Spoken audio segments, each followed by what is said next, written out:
Guys, welcome to my news channel Dear Sky Classes। आज हम लोग हिंदी का मॉडल सेट देखने जा रहे हैं जिसमें हम लोग का 25 क्वेश्चन इंक्लूड है। तो आइए हम लोग देखते हैं आज का पहला प्रश्न। हम लोग का पहला प्रश्न है, बालकृष्ण भट्ट का निधन कब हुआ था। बालकृष्ण भट्ट का निधन ऑप्शन नंबर ए में हम लोग को दिया गया है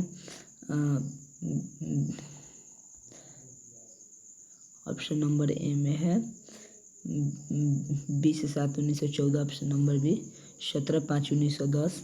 ऑप्शन नंबर सी 13/4/1910 और ऑप्शन नंबर डी 18/6/1907। तो इसका जो हम लोग का सही आंसर हो जाएगा, इसका हम लोग का सही आंसर ऑप्शन नंबर ए 20/7/1914 जो है में इनका निधन हुआ था, इसलिए ऑप्शन नंबर ए बिल्कुल सही हो जाएगा। दो नंबर हम लोग का क्वेश्चन है, ओ सदा नीरा शीर्षक निबंध किस पुस्तक से ली गई है। तो ओ सदा नीरा जो शीर्षक है वह ली गई है कहते क्षण, बोलते क्षण, गाते क्षण, सुनते क्षण। तो यह जो शीर्षक ली गई है वह ली गई है बोलते क्षण। ऑप्शन नंबर बी हम लोग का बिल्कुल ही सही हो जाएगा। आइए हम लोग अगला प्रश्न की तरफ चलते हैं, अगला क्वेश्चन को देखते हैं। हम लोग का अगला प्रश्न है, मोहन राकेश रचित नाटक है। मोहन राकेश रचित नाटक का क्या नाम है। तो मोहन राकेश रचित नाटक का नाम है आषाढ़ का एक दिन, पहला राजा, सत्य हरिश्चंद्र, उत्तर प्रियदर्शी। तो इसका जो सही आंसर हो जाएगा हम लोग का ऑप्शन नंबर ए आषाढ़ का एक दिन जो है बिल्कुल सही हो जाएगा हम लोग का। आइए हम लोग आगे की तरफ चलते हैं, अगले प्रश्न को देखते हैं। हम लोग का अगला प्रश्न है, प्रगीत और समाज शीर्षक निबंध के निबंधकार हैं। प्रगीत और समाज किनके द्वारा लिखा गया है, इसमें पूछा जा रहा है। चंद्रधर शर्मा, गुलेरी, मलयज, बालकृष्ण भट्ट या नामवर सिंह। तो ये बहुत ही ईजी है, इसका सही आंसर हम लोग का option number D Namvar Singh हो जाएगा। आइए हम लोग आगे की तरफ चलते हैं, अगले प्रश्न को देखते हैं। अगला प्रश्न है, ओम प्रकाश वाल्मीकि की रचना है। तो जो ओम प्रकाश वाल्मीकि हम लोग को लिखे हैं वो हम लोग को बताना है क्या लिखे हैं। शिक्षा लिखे हैं, जूठन लिखे हैं, तिरिश लिखे हैं या रोज लिखे हैं। तो जो ओम प्रकाश वाल्मीकि जी लिखे हैं उनकी रचना है वह है हम लोग का ऑप्शन नंबर बी जूठन, जो कि बिल्कुल सही हो जाएगा। आइए हम लोग आगे की तरफ चलते हैं, अगले प्रश्न को देखते हैं। हम लोग का अगला प्रश्न है, लेखक मलयज का मूल नाम क्या है। तो लेखक जो मलयज का मूल नाम है वो हम लोग से पूछा जा रहा है। शरद जी श्रीवास्तव है या गगन जी श्रीवास्तव है या भरत जी श्रीवास्तव है या जगन जी श्रीवास्तव है। तो इसका जो हम लोग का सही आंसर हो जाएगा ऑप्शन नंबर सी भरत जी श्रीवास्तव जो है इनका मलयज जी का मूल नाम था, इसलिए ऑप्शन नंबर सी हम लोग का बिल्कुल सही हो जाएगा। आइए हम लोग आगे तरफ चलते हैं, अगले प्रश्न को देखते हैं। तिरिच कहानी है। तिरिच कहानी जो है हम लोग को क्या है बताना है। यह जो है बहुत ही विवि ऑब्जेक्टिव है, आदर्शवादी है, समन्वयवादी है, मनोवैज्ञानिक है या जादू यथार्थ है। तो इसका जो सही आंसर हो जाएगा, तिरिच जो कहानी है वह जादू यथार्थ है, इसलिए हम लोग का ऑप्शन नंबर डी बिल्कुल सही हो जाएगा। आइए हम लोग आगे की तरफ चलते हैं, अगले प्रश्न को देखते हैं। जयप्रकाश नारायण के गांव का क्या नाम था। तो जो जयप्रकाश नारायण का गांव का नाम था हम लोग से पूछा जा रहा है। सीताबदियारा गांव नाम था या सिमरिया नाम था या शाहजहाँपुर नाम था या कुशीनगर नाम था। तो इसका जो सही आंसर हम लोग का हो जाएगा ऑप्शन नंबर ए जो है बिल्कुल इसका सही आंसर हो जाएगा सीताबदियारा गाँव। जयप्रकाश नारायण का गाँव का जो नाम था सीताबदियारा गाँव नाम था। आइए आगे तरफ चलते हैं, अगले प्रश्न को देखते हैं। रघुवीर सहाय का जन्म कहाँ हुआ था। रघुवीर सहाय का जो जन्म हुआ था हम लोग से पूछा जा रहा है कहाँ हुआ था।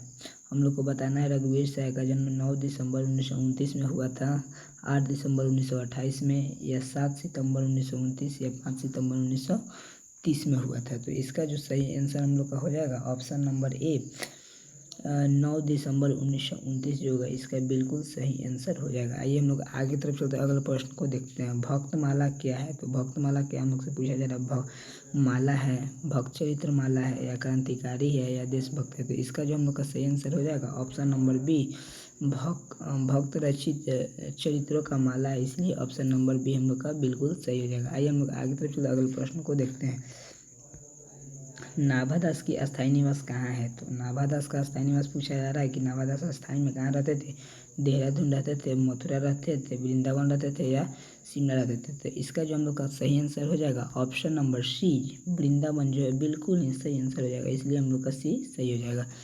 अगला प्रश्न हम लोग का, तुलसीदास का जन्म स्थान कहाँ हुआ था। तो तुलसीदास का जन्म स्थान हम लोग से पूछ रहा है। ऑप्शन ए में दे रखा है Rajapur Bandra, option number B में राजापुर बाद्रा, उसके बाद में ऑप्शन नंबर सी में दिया है राजापुर बिंदा, उसके बाद में option number D Rooppur Rooppur बुंदा। तो इसका जो हम लोग का सही आंसर हो जाएगा ऑप्शन नंबर ए जो है राजापुर बांद्रा जो है ऑप्शन नंबर ए में ऑप्शन नंबर ए हम लोग का राजापुर बांदा जो है बिल्कुल सही आंसर हो जाएगा। आइए हम लोग आगे की तरफ चलते हैं, अगले प्रश्न को देखते हैं।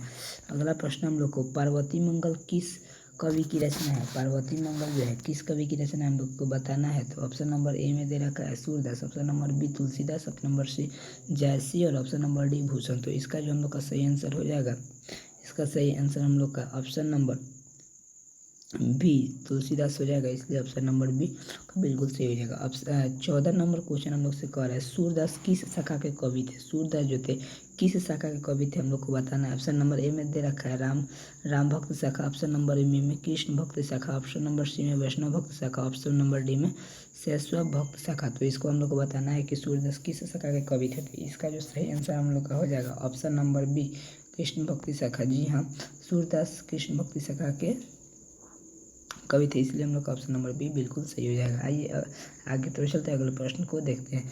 पद्मावत किसकी रचना है? पद्मावत जो रचना हम लोग को बताना है। यह क्वेश्चन बहुत बार पूछ भी चुका है एग्जाम में। ऑप्शन नंबर ए में दे रखा है Malik Mohammad Jaisi, option number B Surdas, option number C Tulsidas, option number D Nabhadas. हम लोग का इसका जो सही आंसर हो जाएगा option number A Malik Mohammad Jaisi बिल्कुल सही हो जाएगा। पद्मावत मलिक मोहम्मद जैसी द्वारा लिखा गया है, जो कि बिल्कुल सही है। आइए आगे की तरफ चलते हैं, अगले प्रश्न को देखते हैं। तुलसीदास का व्यक्तित्व कैसा था? तुलसीदास का व्यक्तित्व के बारे में हम लोग से पूछा जा रहा है। मृदुभाषी थे, विनम्र थे, शांत थे या इनमें से सभी? तो इसका हम लोग का जो सही आंसर हो जाएगा ऑप्शन नंबर डी इनमें से सभी हो जाएगा, इसलिए हम लोग का ऑप्शन नंबर डी बिल्कुल सही हो जाएगा। तुलसीदास जो थे मृदुभाषी थे, विनम्र थे और शांत भी थे। तो ऑप्शन नंबर डी हम लोग का बिल्कुल सही हो जाएगा। आइए आगे तब चलते अगले प्रश्न को देखते हैं। अगला प्रश्न है सूरदास की अभिरुचि किस काम में थी? सूरदास की अभिरुचि जो थी हम लोग को बताना है किस काम में थी। पर्यटन में थी, घूमने में थी, सत्संग में थी, पूजा वगैरह करने में थी, या कृष्ण भक्ति एवं वैराग में थी, या उपयुक्त सभी? तो इसका जो हम लोग का सही आंसर हो जाएगा ऑप्शन नंबर डी उपयुक्त सभी।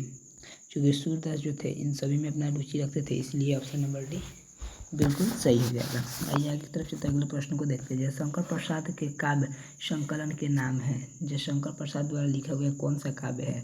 झरना है, लहर है, आंसू है या उपयुक्त सभी है?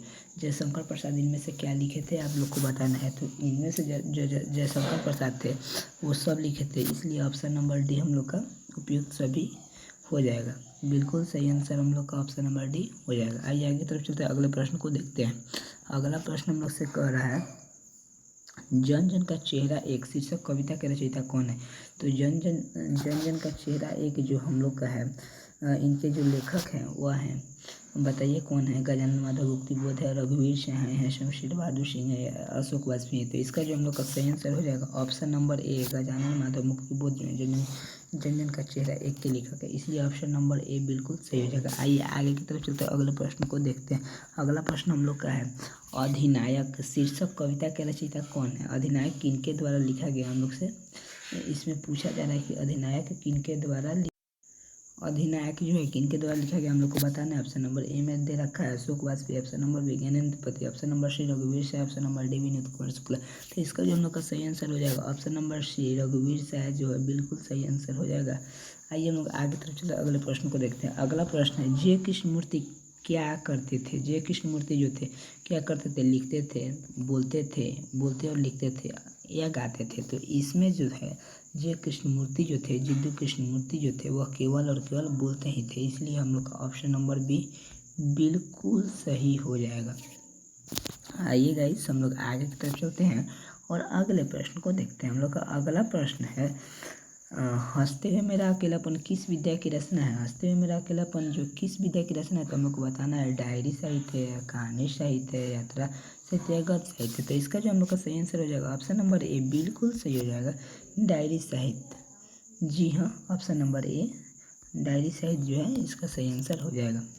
अगला प्रश्न हम लोग का कुरियो शब्द का अर्थ क्या होता है? तो कुरियो शब्द का अर्थ जो होता है हम लोग का कुरियो शब्द का अर्थ जो होता है हम लोग का अर्थ सही अर्थ इसका जो होता है ये होता है मोहन राकेश के बचपन का नाम क्या था। मोहन राकेश के बचपन का नाम जो था हम लोग को बताना है। मोहन राकेश के बचपन का नाम रामकृष्ण गुलगानी, उसके बाद में मदन मोहन गुलगानी या मदन मोहन मुगलानी था। तो इसका जो सही आंसर हम लोग का हो जाएगा गाइस, इसका जो सही आंसर हम लोग को मदन मोहन गुलगानी जो है इसका सही आंसर हो जाएगा ऑप्शन नंबर सी। जी हाँ, इसका option number C correct answer हो जाएगा मदन मोहन गुलगानी।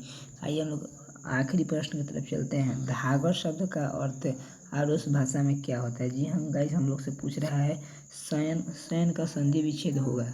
शयन का जो हम लोग का संधि विच्छेद सही संधि विच्छेद बताना है। सजुर आयन, सैजुर अन, सेजुर अन या सोजुर अन। तो इसका हम लोग का सही आंसर बताना है गाइस। इसका जो हम लोग का सही आंसर हो जाएगा ऑप्शन नंबर सी। जी हाँ गाइस, ऑप्शन नंबर ई सेजुर अन जो है इसका सही आंसर हो जाएगा, इसलिए हम लोग का ऑप्शन नंबर सी बिल्कुल करेक्ट आंसर हो जाएगा। Thanks guys.